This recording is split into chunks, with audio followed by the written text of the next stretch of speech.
So mga sermon series po tayo, yung part 1 natin ngayon, it is a crossover from Egypt to Canaan. Amen? A crossover from Egypt to Canaan. Amen?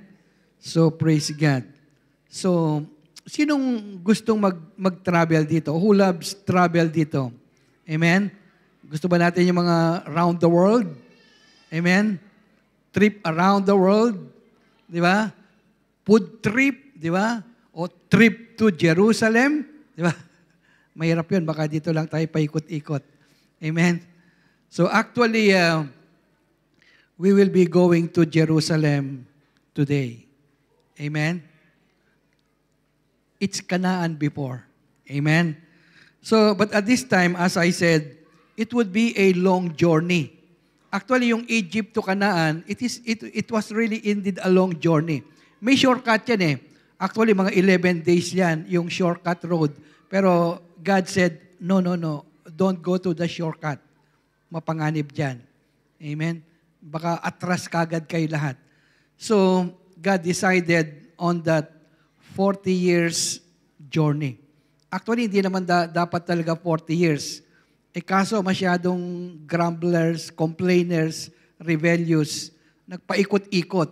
Amen? So umabot ng 40 years. Supposedly, it should be only 40 months. Pero matagal pa rin, no? 40 months trip. Of course, by walk naman niya eh. Wala pang eroplano noon. Wala pang kotse. They have to walk. Amen? In the middle of the wilderness. Pero hindi sila pinapawisan noon. Amen? Kasi nandun si God, naka-aircon sila. Amen? Walang pinapawisan, walang nangangamoy doon. Amen? So, palagi silang fresh. It would be a long journey. As I said, 40 years, dapat 40 years, pero dapat 40 months na lang dahil dapat sana ganun ang mangyayari by walking. Pero at this time, gagawin lang nating 40 minutes. Okay ba yon? 40 minutes lang tayo, ha? Hindi tayo 40 years para makarating tayo dun sa ating patutunguhan. Amen? So, praise God. So, glory to God. So, at this time, I would like to invite you for this trip to Jerusalem. Amen? So, lahat tayo, I want you to join with me in this travel, in this journey, but we will start from Egypt. Amen? Pumunta muna tayo sa Egypt. Amen? So that's why, as I said, in this travel, in this journey from Egypt, amen, and there would be so many crossings, so many stopovers. Maraming bus stop dyan na dadaanan natin. And we will deal with this cross, amen, before we will reach Canaan, the land of blessing, our God-given destiny. Amen? Handa na ba tayo? Excited ba tayo? Amen. So mag-travel na tayo, ha? So I would like you to join with me. So this is an invitation to all, free cost. Libre lahat. Amen. Nakaupo lang tayo pero makakarating tayo doon. Praise God. So can we all arise please as we read the very word of God? So ito po yung teksto dito na babasahin natin from Canaan, from Egypt to Canaan. All together, please, loudly. So I have come down to deliver them out of the hand of the Egyptians and to bring them up from that land to a good and large land, to a land flowing with milk and honey, to the place of the Canaanites. Amen. So it was God who said, I will deliver you from Egypt. Dadaling ko kayo dun sa land of blessing, flowing with milk and honey, Canaan, which is now Jerusalem or Israel. Leviticus 25:38, I am the Lord your God, who brought you out of the land of Egypt to give you the land of Canaan and to be your God. Hallelujah. Father, once again, we are so grateful, so thankful for your goodness, your grace upon each and every one of us. And Father God, as we journey together in this message from Egypt to Canaan. Lord, as you are with them, may you be with us as well today in this 40-minute travel from Egypt to Canaan. That in this travel, in this journey, as we pass on the many crossings, the crossover, the wilderness, the waters, and the war zones which we have to overcome, Lord, may you give us indeed the lessons, the message, that we may able to understand what you wanted us to learn today as we ourselves are traveling now from our own Egypt to the land of blessing, the God-given destiny which you have planned, which you have purposed to each and every one of us, even before we were born, even before the very foundation of the earth. We are destined for blessing. And so, once again, sweet Holy Spirit, guide us, lead us, teach us, be with us in this journey, in this message. All glory belongs to you, Father God, in Jesus' name. Amen, amen. Can we give the Lord a clap of praise once again? Praise God. We can all now sit down in the very presence of God. Amen. A crossover from Egypt to Canaan. Amen. As I said, let us all travel in this journey. I want you to come with me. Amen. And we will start from Egypt. So what do you mean by crossover? Crossover means from a point, from a place of crossing from one side to the other side. Pupunta ka dun sa other side. Amen? So that's why you have to cross over. Amen? Merong crossing na lilipatan mo. Dapat ma-over mo yon. Amen? Kaya nga, cross over. Meaning, spiritually, it is a place, like in Egypt, it is a place of bondage, a place of pain, a place of problem, a place of suffering, a place of slavery. So that's why, spiritually, now, it is a place of bondage to freedom. From slavery to liberty. From darkness to light. From pain to comfort. And so, we need to cross over from this point to the next point, from one side to the other side. So again, crossover, as I said, it is from one point to another point, meaning a point of failure to another point of success, from defeat, where you are now, to the point of victory, from lack, as of now, to the point of abundance, from oblivion to greatness, from sorrows to joy, even from sickness to wholeness. Egypt to the land of blessing. Amen? Egypt to Canaan. Canaan is a God-given destiny. Nakaprogram na yan para sa atin. But it means God had already purposed and planned for us our own Canaan, our God-given destiny. So crossover, what do we mean by crossover? Crossover, it refers to whatever crosses. Ano man yung cross na yan na pinapasan mo? Amen? The cross of difficulties, pain, misery, trouble, amen, or tragedy in life. All of these crosses must be crossover, must be overcome. Kaya nga, cross over. Yung cross mo, ma-overcome mo yon. Amen? So the meaning is there already. Crossover. Lahat tayo maraming cross na pinapasan ngayon. Amen? We are all having our own crosses today. Lahat tayo walang exempted kasi lahat tayo may problema. Amen? Ito lahat yung mga pinapasan natin ngayon. But God is saying, yung crossover mo, yung cross mo, dapat ma-over mo yon, lalampasan mo yon. Dapat ma-cross yan at that cross. Dapat ma-overcome mo all crosses in your lives. All problems in your life, all your Egypt must be overcome. Amen? Dapat makarating tayo today sa ating land of blessing. Makarating tayo lahat today from that God-given destiny. Amen? A place of blessing, a place of joy, a place of answered prayer, of increase and promotion of healing. So ito yung gusto ng Panginoon that we have to overcome or cross over today. Amen? So again, the message, a crossover from Egypt to Canaan. So this message, it is a message, as I said, of crossing overs from bondage to freedom, from slavery to liberty, from curse to blessing, from pain to comfort.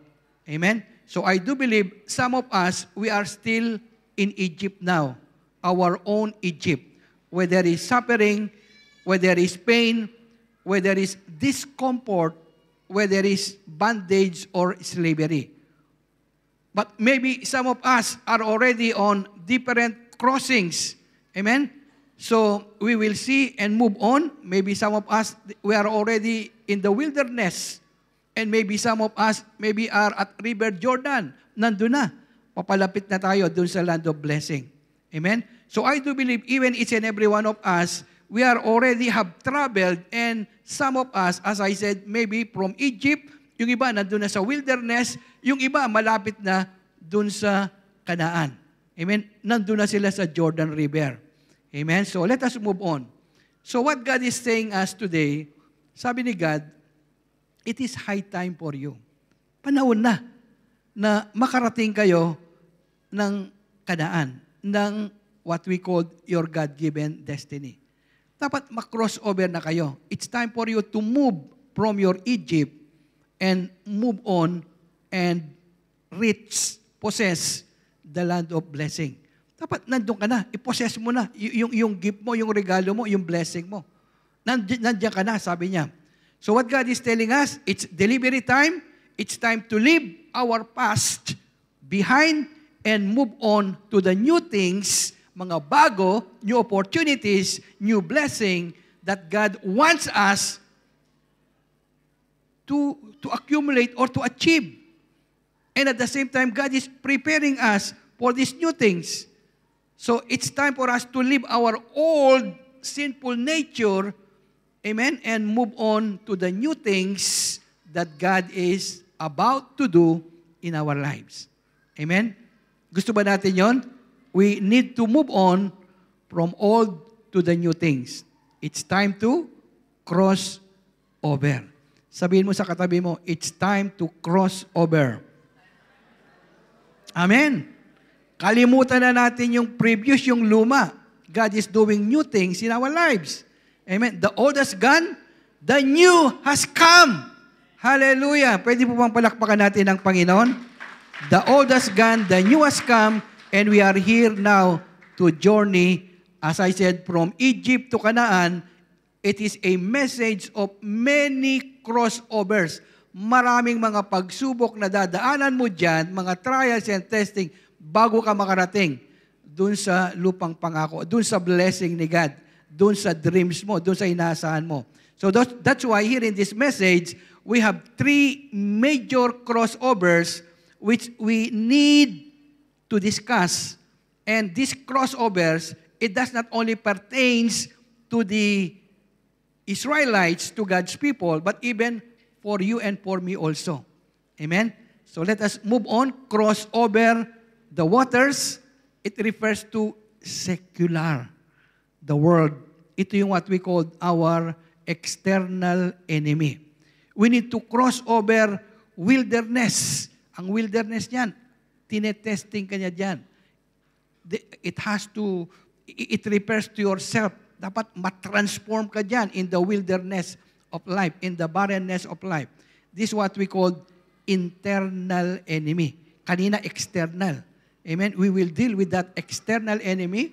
And wilderness, it refers to ourselves, our own transformation. Yung character mo dito, matitest ka. It refers to our internal enemy, the enemy within. And of course, yung isa naman, crossover war zones, it refers to battles, war, conflict, enemy, Satan, infernal enemy. So may external, internal, infernal. Amen? So these are the three enemies, and these are the three things we need to cross over in this life from Egypt for us to reach Canaan, our land of blessing, meaning your blessing, your healing, your increase, your promotion. Amen? Praise God. So what are your crosses today? Ano kaya yung mga crosses na pinapasan natin ngayon? As I said, lahat tayo may mga cross, di ba, na pinapasan. Lahat tayo may problema. Pagka wala kang problema, abnormal ka. Amen? Praise God. Lahat tayo normal. Amen? Kasi lahat tayo may problema. Amen? Because, as I said, problems are blessing. Problems are not really problem. Problems are opportunities. Problems are blessing that God will elevate you, will increase you, will promote you. Amen? So that's why don't consider problems as problems. Consider them blessing. Pagka may problema ka, Lord, salamat, binibless mo na naman ako. Amen? Amen. Amen. Glory to God. Count it all joy when you experience various trials. Magalak ka pa in everything. Give thanks. Lahat. Pasalamat ka. All things work together for good. Hindi for bad. All for good. Kaya Lord, problema, for good ito. In everything, give thanks. Salamat, Lord. May problema. Napakalaking problema. Salamat, Lord. I need to cross over. Amen?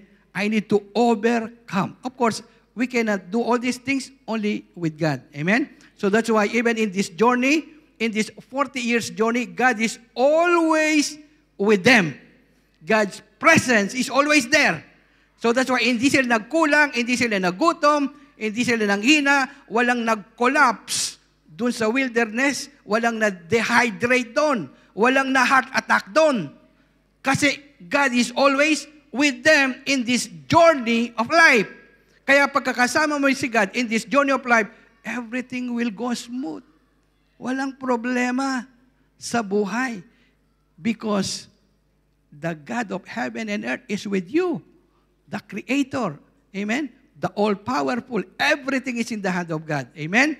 So, probably as I said, you have been carrying all your crosses for so many days or even months or many years. The Israelites, 430 years. Of course, hindi naman tayo ganun di ba? Katanda, di ba? So, I do believe, siguro mga few months pa lang yung mga cross na yan, or maybe few years na rin yan. So, once again, let us move on and dive deeper in this message from Canaan to Egypt. So again, as I said, ito yung tatlong main points natin. So as I said, we'll try to finish this in 40 minutes. Amen? 40 minutes pala. So crossing the waters, crossing the wilderness, crossing the war zones. So maraming mga stopover. Amen? Maraming mga bus stations na dadaanan ka o what we call yung mga stations. Amen? Kasi mahaba yung trip natin. Amen? Praise God. So the journey from Egypt to Canaan, it involves various crossings na dapat ma-crossover natin. So again, here, Moses and the Israelites, of course, under God's leading, kasama na palagi si God. Amen? Kaya nga, huwag kang, in your journey in this life, dapat palagi mo kasama si God. Kasi pagka hindi mo kasama si God, magugutom ka. Di ba? Maghihirap ka. There would be failure. There would be defeat. Kasi hindi mo kasama eh. But kung kasama mo siya, like the Israelites, blessing upon blessing, victory upon victory, amen? Provision upon provision. Hindi nagkulang si God. Amen? So this is the most important thing. Kasama natin si God in this journey of life. Amen? So that's why wherever we go, whatever crossings, we have to cross over either waters, wilderness, or war zones. For sure, as God's promise, we will reach our own God-given destiny, meaning Canaan, the land of blessing. Magtatagumpay tayo. Amen? Gusto ba nating magtagumpay tayo? Amen. Glory to God. So ito yung unang crossing na titingnan natin dito. Crossing the waters. As I said, maraming mga crossings yan, pero we will deal only on these 3 major crossovers. So crossing the waters. Siguro nakikita nyo yan, di ba? Yung nandyan yung Red Sea at saka nandyan yung Jordan River. Nilakbay nila yan. They were able to cross over on dry ground. Hallelujah. Glory to God. So these are the 3 major water crossings. Crossing the waters involved 3 major crossings. Red Sea crossing, even the rock water at Horeb, amen, nasa Saudi yan, and then the River Jordan crossing. Amen? Praise God. Tingnan natin isa-isa para mabilis lang tayo. So, Red Sea crossing. So, alam naman natin yung kung anong nangyari dyan, di ba? Yung Red Sea crossing. So, the Red Sea crossing, tandaan po natin, it recounts how God, through Moses, miraculously parted, amen, or divided the Red Sea to allow the Israelites to escape from the Egyptian. The Egyptians are pursuing them, amen, with their chariots, with the Egyptian army. They are pursuing them. Inahabol sila. But at this time, they were held, natrap sila. Natrap sila. The enemy at the back pursuing them, and in front, this is the Red Sea. Paano lalangoyin? How could they able to cross over this Red Sea, this big body of water? Siyempre, malulunod lahat yan. They will get drowned. But of course, God was with them. Nothing is impossible. Amen? Moses, don't cry. Don't be weary. Itaas mo. What is in your hand? Put it up. Divide that Red Sea. That's God. What is in your hand? God will use it. So Exodus 14, 13 to 14, and Moses said to the people, huwag kayong matakot. The enemy, they are chasing us. The Red Sea in front of us. Left, right, it's all wilderness. What shall we do? Look at the back, enemies. Look at the front, the Red Sea. On the other side, left and right, it's all wilderness. Nothing to escape. How can we survive? How can we be saved? How can we move on? Bukas yung taas. Tumingin ka sa taas. Bukas do. Walang enemy doon. God is there. Amen? And Moses said to the people, do not be afraid. Stand still and see the salvation of the Lord, which He will accomplish for you today. Today. For the Egyptians whom you see today, yan, inahabol sila, you shall see again no more. The Lord will fight for you. You shall hold your peace. Amen? Cool ka lang. Para ba sinasabi ni Moses, cool lang kayo. Amen? 21, then Moses stretched out his hand over the sea, and the Lord caused the sea to go back and made the sea into dry land, and the waters were divided. So the children of Israel went into the midst of the sea on dry ground. Hindi nabasa yung paa nila. Dry ground. Amen? Hallelujah. So the Lord saved Israel that day out of the hand of the Egyptians, and Israel saw the Egyptians dead on the seashore. Thus Israel saw the great work which the Lord had done in Egypt. So the people feared the Lord and believed the Lord and His servant Moses. Wow! Praise God. With God, all things are possible. Sabi niya, you have nothing to worry. Kasama niyo ako. Pagkakasama mo si God, is there anything for us to worry? Kaya nga sabi niya, do not entertain worry. Do not entertain anxiety, but by prayer and supplications, let your request be made known unto God. Tumingin ka sa langit. Tumingin ka sa taas. Bukas na bukas. From whence cometh my help? Kaya nga sabi ni David, my help cometh from above, who made the heavens and the earth. Tingin ka sa harap, Red Sea. Tingin ka sa likod, enemies. Left and right, wilderness. Tingin ka sa taas, from whence cometh our help. This is what Moses had done. Stand still. Tumayo lang kayo. Huwag kayong nanginginig, ha? Tumayo lang kayo. Be strong, be courageous. Harapin ninyo. And God will do the rest. Amen? And this is what had happened. So, nung makita nating lesson dito, it demonstrates the power of God and the sovereignty of God over nature. Kahit dagat pa yan, ihiwain yan, di ba? Kahit bundok pa yan, titibagin yan. Kahit yung mga storms nga, di ba? Sabi ni Jesus, ikaw storm, huminto ka. Di ba?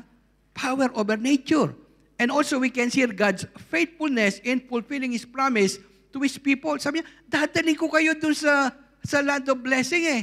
Isa pa lang yung cross na yan, isa lang pagsubok yan.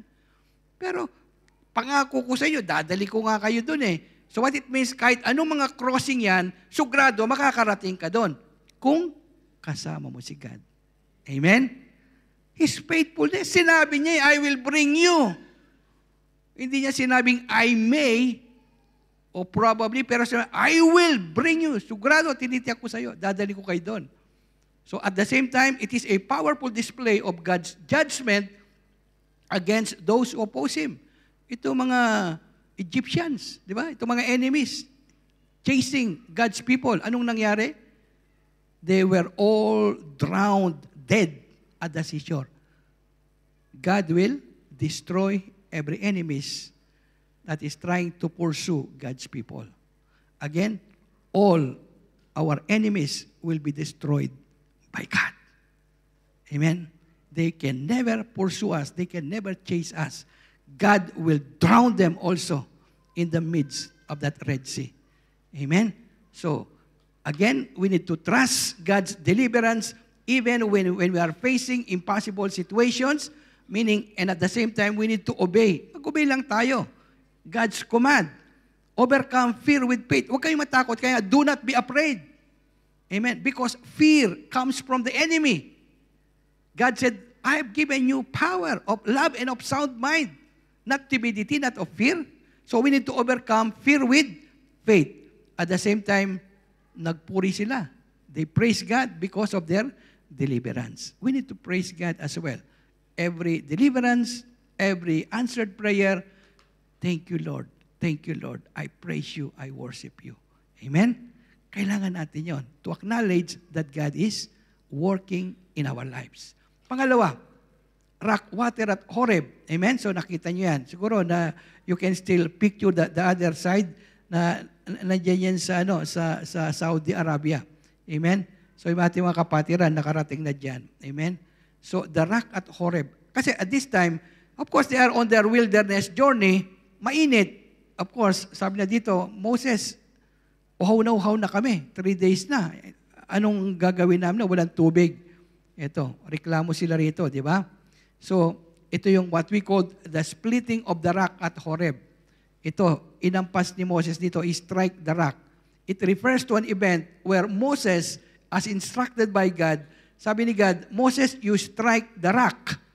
Strike mo yung rock na yan and the water will comes out miraculously so the thirst of the people will be quenched. Para makainom itong milyones na pupunta, dadali natin sa promised land. They need water. So, gagawin mo lang, Moses, strike the rock and the water will come out. So, this event, it occurred actually at Rephidim, near Mount Horeb yan, or what we call Mount Sinai, and nasa Saudi Arabia yan.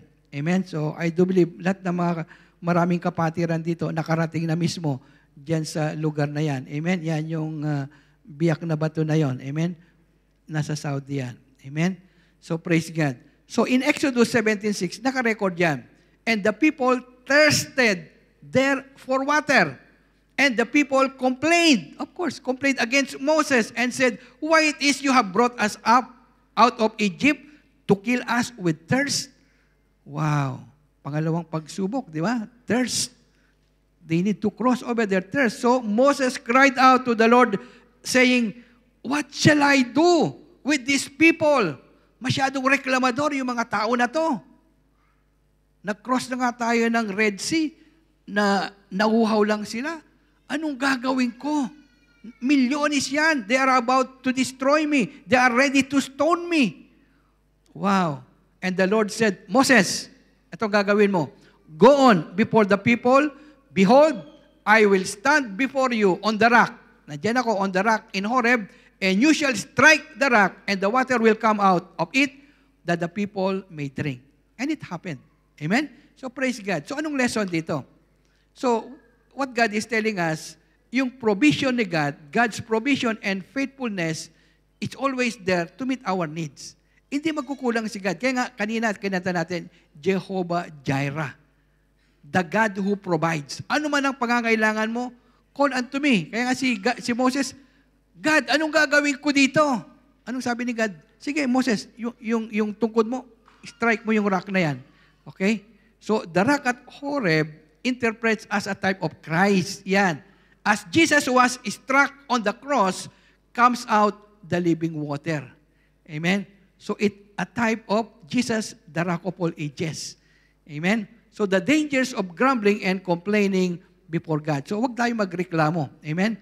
So, again, complainers and grumblers are destroyed in the wilderness. Hindi sila makakaabot ng finish line. Hindi sila makakaabot doon sa land of blessing. Yung mga grumblers, complainers. So that's why, anong sabi ni God? Count it all joy. Magalak ka. Give thanks. Amen? Do not grumble. Amen? So now, the river Jordan crossing. Praise God. So another water to cross over. Kanina, yung Red Sea, and then the rock water at Horeb, now the river Jordan. So, ito na yung huling tubig na kanilang i-cross over. Nandun na sila eh. Natatanaw na nila yung finish line eh. Nandun na eh. Ilang akbang na lang. Amen? But they need to cross the river Jordan. So, in this instance, as I said, this is the last water to cross. Crossing the river Jordan, it symbolizes transition. Transition na. What it means, new beginnings na. Nandiyan na eh. Nakikita mo na yung blessing eh. Nandiyan na. Nakikita na nila yung Kanaan. Pero it separates yung river Jordan. Dito sa other side, nandito pa sila sa Moab, sa wilderness pa rin sila. So, lipatin lang nila yung river Jordan, nandun na yung new life, new blessing, yung kanilang destiny. It represents a move from a state of hardship, amen, from wandering or bondage to a place of blessing, a place of rest, and a place of inheritance. Yun ang inheritance nila eh. Amen? So it means the end of their wilderness and the entrance of God's promise. Exit, enter. Amen? From Moab to Canaan. So this is what we call crossing the river Jordan. So we can see in Joshua 4:23, and for the Lord your God dried up the waters of the Jordan before you until you had crossed over as the Lord your God did to the Red Sea, yan, which He dried up before us until we had crossed over. Sabi niya kung paano ko din-dried up yung Red Sea, ganun din-dried up ni Lord yung Jordan River. Red Sea under Moses, Jordan River now under Joshua. Amen? So, they were able to cross over. So, anong lesson dito sa Jordan River crossing? Anong mapupulot natin dito? What really God is telling us? What it means, we need to trust in God's guidance. Pagka sinabi ni God, just follow the Ark of the Covenant. Nandiyan yung Ark of Covenant, nandiyan yung mga priests, they are carrying the Ark of the Covenant. Just follow. Sumunod ka lang. Period. Yan. Sumunod ka lang, just obey me, makakarating ka doon sa pupuntahan mo. Amen? Obedience. Trust. Maniwala ka lang kay God. And of course, consecration and obedience before the crossing. Sabi ni God kay Joshua, sanctify the people because tomorrow I will do amazing things. I-sanctify mo. Cleansing. Amen? Praying. Prayer and fasting. Kaya nga nagpe-prayer and fasting tayo, di ba? Starting today until 7 for us to prepare for that wonders, the amazing things which God is about to do for us on our celebration and even in your own personal lives and families. God is about to do miracles upon miracles. And this is what had happened. Amen? They consecrated themselves, pray, and then the following day, they crossed the Jordan River on dry ground. And at the same time, sabi niya, the message of Jordan River, remember God's faithfulness. Ang Panginoon tapat siya. Pagka sinabi niya, gagawin niya. Kaya nga sabi niya dito, inutusan niya sabi niya, mag-set up kayo ng 12 stones representing the 12 tribes and put them as a memorial. Itayo mo yung 12 stone na yan. Pagka nakita ng mga generations yan, they will remember it is me who allow you to cross on the Jordan River. God's faithfulness. And at the same time, it is a message of transition, a new beginning from wilderness to a new place, the land of blessing. Yan ang Jordan River. Amen? A message of crossing of new beginnings in our lives. Hallelujah! Praise God. So let's move on to the next crossing. The crossing the wilderness. Kanina, crossing the waters, Jordan River, Red Sea, at saka yung waters at Horeb. Amen? Now, crossing the wilderness. Yan, medyo tumitindi na. Amen? Wilderness na to, tag-init dyan. Amen? Mahirap dyan. Amen? So, crossing the wilderness, it refers to a difficult journey. Mahirap yan. Amen?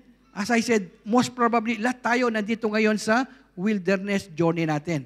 That leads from a state of hardship talaga dyan, wherein there is spiritual dryness, amen, and we are about to go into the place of promise, the place of new beginnings which God had promised for each and every one of us, for God's people. It signifies a transition from a period of wandering, yan, yung wandering, pasuray-suray sa Bisaya, di ba, yung paikot-ikot ka dyan. Yung uncertainty, di ba, and testing, amen, to a state of fulfillment. Metaphorically, ang meaning niyan, it describes your own personal growth. Kaya nga, it leads about self. You will be tested, you will be tried for you to be transformed to Christ-likeness, personal growth, spiritual development, para ma-overcome mo yung mga adversity in this life. Amen? So again, crossing the wilderness, it refers to the transformation of your own self. The war within. Di ba? Kalaban mo yung sarili natin, di ba? Yung selfishness, our ego, our pride. This is an enemy which you and I has to overcome, has to cross over the pride to humbleness. Amen? So dapat maging ganun tayo. So this is what we call crossing the wilderness. So there are 3 major challenges to overcome here. 3 challenges. Kaya nga, sabi nga, yung wilderness, it refers to our self-transformation. Ikaw ito. Amen? Sarili mo yan. Talagang God will test you, prove you what is in your heart. Amen? So, test of obedience, trials in the wilderness, and temptations. So, a test of obedience. Amen? So, I do believe at this time, failure na sila. Di ba? They were not able to obey God. Gumawa kasi sila ng Diyos-Diyosan nila, di ba? So, test of obedience. So, again, in Deuteronomy 8:2, we can read here, sabi ni God, you shall remember that the Lord your God led you all the way these 40 years in the wilderness. Bakit? Bakit 40 years? Lord, bakit napakatagal? Ba't hindi mo kami dinando sa shortcut? Imagine mo, 430 years nga silang in bondage. That bondage mentality. Slave mentality. 430 years nandoon. Slave ako. That mentality must be wiped out. Must be erased. Must be removed. Amen? So that's why they have to go to the furnace of affliction, to the wilderness experience. Amen? Sabi ni God, to test you, to know what is in your heart. Nagbago na ba talaga kayo? Whether you will keep my commandments or not. I want to know. This is what God is telling us. So that's why you have to go with this 40 years wilderness. And as we know, Deuteronomy 9:24, sabi niya, you have been rebellious against the Lord from that day I knew you. Murmurings upon murmurings ito, yung mga first generation na to. Grumblers, full of grumblers. Moses, wala kami pagkain, gutom na kami. Moses, nauuhaw na kami, walang tubig. Moses, kailangan namin naman ng karne, hindi yung puro mana, puro bread, puro kubos na lang. Bigyan mo naman kami ng karne. Reklamo. Kasama na nila si God. Hindi naman sila nagugutom. Nagtatabaan pa nga sila, di ba? Nagugutom ba sila? Kahit walang trabaho di ba? Tingnan mo yung katabi mo. Praise God. Amen? There is no place for us to complain. Amen? Ginutom na ba tayo ng Panginoon? Hallelujah, hindi pa. So ano makikita nating lessons dito sa crossing the wilderness? Amen? So what it means, God is testing His people, amen, to reveal their hearts and see if they will obey Him. Amen? So the wilderness experience, it is a time of testing, a time to humble the proud. Amen? Yung mga proud, dapat ma-humble dito. A test of dependence on God and to reveal man's true character. Ano ba talaga yung laman ng puso mo? Amen. Kasi pagka nandiyan ka na talaga sa matinding problema, lumalabas na talaga yung tunay mong kulay. Amen? And this is what is true. Pagka nag-aaway na kayo, lumalabas na talaga yung tunay na kulay, di ba? Praise God. To know what is in your heart. Matibay ka ba talaga? Kaya mo ba talaga yung init? Kaya mo ba talaga yung suffering na yan? So, obedience is essential as well for God's blessing and for living a life that will please Him. Amen? So, kailangan natin yung obedience para magkaroon tayo ng blessings. Amen? Praise God. So, the trials in the wilderness, amen. Praise God. Trials in the wilderness, di ba? Naligaw yata tayo sa journey natin, di ba? So anyway, balik na naman tayo sa wilderness. Amen? So the Israelites' journey through the wilderness with Moses, it involved, sabi nga, several trials that tested their heart and obedience. So itong mga trials na to included, sabi nga kanina, yung hunger, yung thirst, and the threat of enemies. So nandiyan lahat, yung mga what we call trials na yan. Kung anong magiging reaction nila. Pagka nagugutom ka na, ano magiging reaction mo? Pagka wala ka ng pagkain, pagka wala ka ng sweldo, pagka delay na, anong reaction mo ngayon? Di ba? O pagka nagugutom ka na, pagka wala ka ng mainom, di ba? O wala ka ng pambayad ng renta, anong magiging reaction mo? It will be a test to our own self, our own character. Amen? So God used these experiences to teach them to trust, rely on God, and at the same time, to reveal ano ba talaga yung laman ng puso na yan, and not only that, to prepare them on their destiny, their promised land, their blessing, their new position, what God is about to do in their lives. Piniprepare tayo. Kaya nga, makikita natin dito what we call yung specific trials in the wilderness. Una, sabi nga yung they were tried with lack of water. So the Israelites traveled 3 days in the wilderness of Shur without finding water. Wow! Siyempre, 3 days kang naglalakad doon sa wilderness. Uhaw na uhaw ka na. Moses, ano ba talaga Moses? Papatayin mo kami dito sa wilderness? 3 days, wala kami makitang tubig. Naaamoy na na hamog dyan na whatever. Moses, wilderness yan. 3 days na. Anong mangyayari sa amin? Yan. And then, of course, alam naman natin yung istorya niyan, di ba? Sige, Moses, yung rock na yan, nakita mo yan? Sige, strike mo yung rock na yan. Yan. Amen? So, the bitter water at Mara, yan. Nakakita naman sila ng tubig along the way, pero Moses, napakapait naman ng tubig na to, poisonous. Ano ba talaga, papatayin mo kami? Yan. Siyempre, si God palagi, nandyan si God Moses, nakikita mo yung puno na yon, yung branch na yan, itapon mo yung kahoy na yan, itapon mo yan doon sa tubig para yung bitter maging sweet. You know what is that represent? That wood, it represents the cross of Christ. Amen. When that cross of Christ is there, kahit anong bitter yan, kahit anong problema yan, it will become sweet. Amen. And this is what had happened here. Amen. The bitter became sweet. Saan ang reklamo nyo ngayon? Wala nang reklamo na naman, di ba? Masyado kasing reklamador. Amen. So there, of course, again, as I said, they are being tried and tested in the wilderness. So that's why lahat po tayo, we are being tried and tested in our own wilderness of life. Amen? Nandiyan yung tagutom, yung walang sweldo, di ba? Problema dito, away dito, away dyan. So, testing upon testing. Ano talaga ang gagawin mo? Learn from Moses. Our help comes from above. Hallelujah. Ito, nagutom naman sila dito. Moses, gutom na kami. So, ano naman ang pagkain namin ngayon? Araw-araw, pinapakain mo kami ng puro mana, puro bread, kubos, di ba? Bigyan mo naman kami ng ng karne. Yan. Imagine mo, pinapakain sila. 40 years, hindi sila nagutom. Libre pagkain. Saan ka pa nakakita ng pre-round trip ticket na yan, libre pagkain? Di ba? Dito lang. Sa wilderness journey, 40 years, libre pagkain. Reklamo pa sila. Puro chicken na lang. Chicken. Lilipad na kami bukas. Baka kami nang magkakapakpak ng dyan.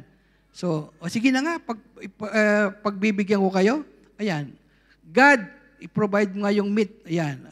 Umulan ng quail. Di ba? Quail, di ba? Yung pugo. Very healthy. Amen. Mas healthier pa yan kaysa sa chicken o sa pork. Amen. Mas pa yung magano lang tayo. Praise God. Mag-quail na lang tayo. Kasi biblical yan, di ba? Quail. So it sustained the Israelites in the wilderness. Amen. Hindi sila nagutom. Pinagbigyan sila ni God. Amen. So God provided their needs. So that's why, as I said, nakita natin dito, murmuring and disobedience. So the Israelites, praise God, frequently murmured against Moses, and God, due to hardship, they demonstrate lack of faith. Amen? Praise God. So, bilisan natin. Sabi ko kanina, 40 minutes, di ba? So, dati, 100 kilometers lang tayo. Ngayon, paspasan na natin, 200 kilometers na per hour. Amen? So, lessons. Ano makikita po nating lessons dito sa wilderness? Trials are not punishment. Sabihin mo sa katabi mo, trials are not punishment. They are opportunities. Opportunities yan. Blessing yan. Kaya nga pagka sinabi ko sa yung problema na naman ito, Lord, salamat, blessing na naman ito. Amen. Kasi kay God, walang problema. Kasi sa heaven, walang problema. Puro blessing doon. It's all glory. Doon, walang sakit doon, walang karamdaman. Walang worries doon. Amen. Kaya nga, let your will be done in heaven, on earth. Amen? Kung ano yung nasa langit, dapat nandito rin yung Lord sa lupa. So, trials are not punishment. Opportunities yan. Amen? Sabihin mo sa katabi mo, trials are not punishment. Amen. Mga opportunities yan for God to work. Kasi God want to work with you. Anak, piniprepare kita sa blessing Kaya nga, konting ikot dito, konting, yan. Kasi blessing na yan. Amen? Malapit na. Amen? Trials, it refines faith. Yung faith mo, baka kulang pa yan, baka peke naman kaya. So, it refined with fire. At the same time, again, as I said, yung trials na yan, yung testing na yan, tinitest ka because God wants to prepare you for a better destiny, a better promotion, increase, di ba? Healing. Amen? Success. Ganun si God. So trials, again, they serve as a reminder that even in difficult times, God is present. God can provide. Amen? Kaya nga may problema, anak, kaya nga may problema ka, para nandito ako to prove that I am here. Tawagan mo lang ako. Call unto me, and I will answer you. Ask, and it shall be given. Amen? Problema na lang natin. Di ba? Kung ayaw mong tumawag, bahala ka sa buhay mo. Walang blessing talaga. Sabi ni God, call unto me and I will answer you. Ito yung ginagawa ni Moses. Di ba? He's just calling unto God. Always. Reklamo dito. Call. Amen? Ganon si Moses. And so that's why, lahat provided. Amen? Lahat victorious. Finally, letter C, temptations. Amen? Temptations. So, temptations, yan. Makita natin yan. Amen? In Numbers 14:22, for all the people have seen my glory and my signs that I did in Egypt, in the wilderness, and yet tempted me these 10 times and have not obeyed. They will by no means see the land that I promised on oath to their fathers, nor will any of them who despise me see it. Amen? Tempted, yet have tempted me. Kaya anong nangyari dito?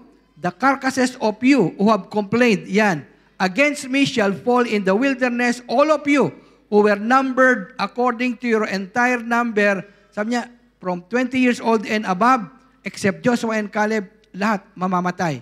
You will never enter the promised land. Hindi kayo makaka-enter kasi complainers kayo, kasi grumblers kayo. Amen? So this is what had happened. So Psalms 106:14, but lasted exceedingly in the wilderness and tempted God in the desert. Ganun sila. Amen? Ganito ang problema nila. Anong makikita po nating lesson dito in crossing our wilderness? Kanina nakita natin crossing the waters, crossing the wilderness. Nakita natin dito yung disobedience and unbelief. Even after witnessing God's power and glory, it brings distraction. Nakikita nila yung miracles upon miracles, pero complain pa rin ang complain. Disobedience. Distraction. So God's judgment for lack of faith and rebellion. Nandiyan yung judgment ni God. We don't want to fall in the hand of judgment. Amen? So grumblings, again, it brings condemnation to wander, paikot-ikot, and the refusal to enter God-given destiny. Hindi mo mararating yung land of blessing mo, yung pangarap mo, kung puro reklamo. Kung reklamador ka, hindi ka makakarating doon. Amen? Sabihin mo sa katabi mo, do not complain. Do not complain, ha? Oh, praise God. So finally, crossing the war zones. So let's finish this in 5 minutes. Amen? Crossing the war zones. So there are 3 notable war or battles they fought here as in this journey. Amen? Notably, yung battle against Amalekites, the Amorites, and the defeated Ai. Ito yon. Amen? The battle against Amalekites, the battle against Amorites, and the battle at Ai. Ito yung most notable battles. They have so many battles, pero ito yung nakita nating tatlo na masyadong importante or significant. Amen? The battle against Amalekites. Marami tayong mga battles in life. As I said, battles with an enemy. It refers to Satan and all his demons in an everyday life. Amen? So, nandiyan yan. So, dito, kasi at this time, sa kanila, physical battle. Tayo naman ngayon, spiritual battle. Amen? So, the battle against Amalekites. Sino itong mga Amalekites na to? Amen? So, anong nangyari dyan? So, nakikita niyo siguro dyan, di ba? Yung tatlo, si Moses, si Ur, at saka si Aaron, nandun sa taas ng hill, on the top of the hill, tinatas yung mga kamay nila. Makikita mo dun sa baba, malilit lang sila dun, nandun si Joshua fighting against the Amalekites. Amen? Yung tatlo, nagpi-prayer meeting, nakataas, yung mga kamay, pero yung dun sa baba, si Joshua, fighting against the Amalekites, yung mga enemies. Amen? So anong makikita natin dito? Here, we can see that the most prominent battle they fought was against the Amalekites at Rephidim. So during this battle, Moses stood on the top of the hill with a staff, yung rod ni God, staff of God, that as long as he held his hands up, habang nakataas yung kamay niya, the Israelites under Joshua, they prevailed. Nananalo sila doon sa kanilang battle. Habang nakataas yung kamay ni Moses. Siyempre, dumating yung time na pagod na siya, nangangaway na siya, di ba? Pagod na pagod. His hands grew tired, binaba niya. Natatalo naman sila. So, anong ginawa nung dalawa? So, now, Ur and Aaron, they lift up the hands of Moses continuously, and they prevailed. Finally, they won the battle. Amen? Joshua 17:8-13. Now, Amalek came and fought with Israel in Rephidim, and they fought with Amalek. Amen? And so it was with Moses, when Moses held up his hand, that Israel prevailed, and when he let down his hands, Amalek prevailed. Nung bumaba, nanalo yung kaaway. But Moses' hands became heavy, so they took a stone and put it under him, and he sat on it. And Aaron and Hur supported his hands steady until the going down of the sun. So, Joshua defeated the Amalekites. Amen? So, anong makikita nating message dito? Napakaganda yung message dito, di ba? What it means, yung victory, it's not solely dependent on military strength or prowess, but on divine assistance and support of others. We need other people. Amen? Kailangan natin yung katabi mo na yan. Amen? We need the Aaron and the Hur in our lives. We need prayer partners. Amen? We need support in this life. Amen? So what it means, prayer and support are necessary. Kailangan natin yan to overcome enemies. Kailangan natin yan. Kailangan mo yung katabi na yan. Kailangan mo si brother, kailangan mo si sister. Kailangan mo ng prayer partner, kailangan mo ng intercessor. Amen? So even so, what does it mean here? Yung leaders like Moses, they need help also. Leaders need help also. We need help also. We need encouragement also. Amen? Because we cannot fight our own battle. Amen? We need somebody to assist, to help us, a partner to fight with us against the enemy. Amen? Sabihin mo sa katabi mo, kasangga kita rito. Amen? Tandem tayo dito, ha? Praise God. Kailangan natin ng bawat isa. Amen? So, the battle against Amorites. Amen? Bilis-bilisan natin. Kasi dito, ang most notable dito, the sun stands still. Di ba? Yung war na to, ito yung time na sabi ni Joshua, ikaw, sun, ikaw, araw, ikaw, buwan, huminto ka. Yan. Dito sa gera na to. Until the enemies were destroyed. The sun stood still. Hindi gumalaw. Yung araw nandun lang. Dahil kinomand ni Joshua. Amen. Until all their enemies were defeated. So here we can see that the Israelites, led by Joshua, defeated the Amorites decisively when Joshua commanded, sun, stand still. Yan. Nandiyan yan sa Joshua 10. So their victory was due to their faith, obedience, and of course, God's intervention. Kailangan natin si God. So Joshua 10, verse 8, and the Lord said to Joshua, do not fear them, for I have delivered them into your hand. Not a man of them shall stand before you. Joshua therefore came upon them suddenly, so the Lord routed them, killed them, chased them, and struck them down. Then Joshua spoke to the Lord in the day when the Lord delivered up the Amorites, and he said in the sight of Israel, sun, stand still over Gibeon, and the moon in the valley of Aijalon. So, anong nangyari? The sun stood still. Hindi nga gumalaw yung araw. Kaya tinan nyo, nawawalan tayo ng isang araw. That is true. Bakit 300, yung iba 365, yung iba 366. Di ba? Nawalan tayo ng isang araw eh. Ito, kagagawan ni Joshua, kasalanan ni Joshua. Pinatigil niya kasi yung sun stand still, di ba? And this is true. And this is true. It's proven by the astronauts. And the moon stopped till the people had revenge upon their enemies. Hanggang sa tinapos nila lahat ng mga enemies. Anong lessons dito? Means God's sovereignty, faithfulness to His promises, and the consequence of sin. Nandiyan yung sovereignty ni God. Overpower siya, over nature eh. God's intervention over His people na demonstrate yung power ni God. Ikaw moon, ikaw sun, diyan ka lang. Dapat totodasin muna ng mga Israelites lahat ng mga enemies ng mga Amorites. And it was so. Amen? Wow! Glory to God. Amen? Finally, the battle at Ai. Amen? Last 2 minutes. Amen? Ano yung battle of Ai naman? Anong anong most notable dito? Yung battle of Ai, parang pipitsugin lang yan. Dito pa sila natalo.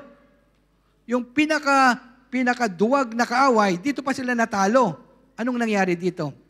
Joshua's initial defeat at Ai was caused by, dahil sa kasalanan ni Achan, who had stolen items from Jericho that were set apart for God. Ninakaw niya yun, tinago niya yun. So that's why this act brought God's anger. Galit na galit si God sa mga nation ng Israel, hindi lang kay Achan, kundi the whole Israel, nagalit si God. Kaya nga, when they had this war against Ai, natalo sila. Why? Because of the sin of Achan. Dahil sa kasalanan, natalo sila. But of course, after that, after Achan confessed and repented, yan, second time, they won against Ai. Amen? Joshua 7-8, nandiyan yan. So, anong lesson natin dito? What it means, their defeat was caused by sin. Isang tao lang yon, but the whole nation was affected. Isang kasalanan ng isang miyembro, the whole family is affected. Kasalanan ng isang miyembro, the whole church is affected. Ganun yon. Amen? So sin in the community, in the family, in the group brings defeat to all. So that's why that sin must be dealt with. The necessity, of course, makikita natin dito yung obedience kay God. Pagka sinabi ni God na huwag mong gagalawin yan, huwag mong itatago yan, huwag mong kukunin yan, sumunod ka lang. Amen? God's presence and blessings are dependent upon our obedience. Pag sunod natin, sugrado, panalo tayo. Amen.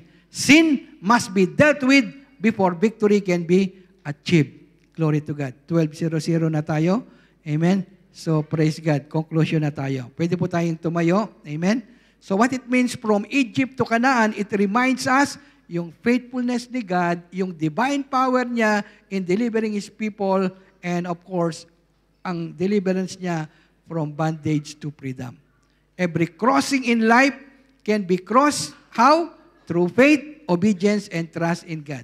Again, tandaan po natin, grumblings, murmurings, rebellion, and disobedience, it leads to defeat and destruction.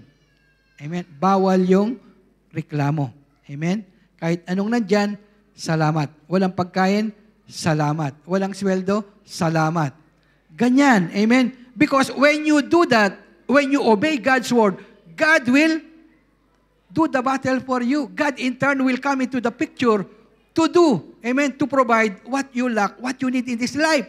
This is God. Just obey. Amen? My ways are not your ways, neither your thoughts are my thoughts, saith the Lord. Amen? Kakaiba ang sa Panginoon. Again, God's plan for us not to harm us, but to bring us to our God-given destiny. Dadang ka ng mga crossing, pagsubok, wilderness, it's part of life. For our own good, for God to bring us to our God-given destiny. Yung blessing mo, naghihintay na. Amen? Amen. Yung healing mo, yung promotion mo, new blessing, new opportunities are now at hand. This is our God-given destiny. This is what God wants us to do at this very moment. Amen? So again, every believer, you and I, will be tested, will be tried in the wilderness of life. For what? Para i-transform tayo. Baguhin yung karakter mo. Baguhin ka yung personality mo. Baguhin yung pag-ugali mo. Amen? Baguhin yung pag-isip mo. Baguhin yung pananalita mo. Amen? And prepared us, of course, finally, to prepare for His coming glory. Jesus is coming soon. So again, victory, success, and blessings, it belongs to those who obey and trust Him. Hallelujah. Praise God. Hallelujah. Praise God.